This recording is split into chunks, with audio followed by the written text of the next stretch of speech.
আমরা দেখেছি সেই শিক্ষা মন্ত্রণালয়ের থেকে যে চিঠি ওনাকে ৫ জানুয়ারি পৌঁছানো হয়েছিল, তিনি সেই চিঠিটি বিশ্ববিদ্যালয় প্রশাসনের কোন ব্যক্তিকে সেই চিঠিটি দেননি।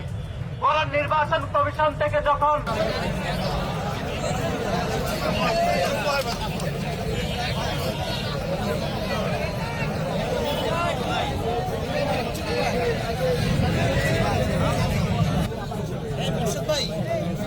আমাদের আজকের এই অবস্থান কর্মসূচি কি কারণে এখানে অনুষ্ঠিত হচ্ছে, কি কারণে আমরা দীর্ঘদিন আজকের অবস্থান কর্মসূচি পালন করব, তাই ইতিমধ্যে বাংলাদেশ জাতীয়তাবাদী ছাত্রদল কেন্দ্রীয় সংসদের সংগ্রামী সাধারণ সম্পাদক নাসিরউদ্দিন নাসির আপনাদের সামনে সংক্ষিপ্ত পরিসরে উত্থাপন করেছে।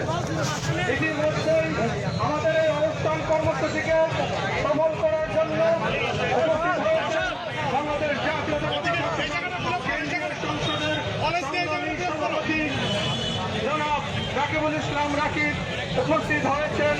বাংলাদেশ জাতীয়তাবাদী ছাত্রদল কেন্দ্রীয় সংসদের সংগ্রামী সিনিয়র সহসভাপতি আবু আহসান মোহাম্মদ ইয়াহিয়া উপস্থিত হয়েছে।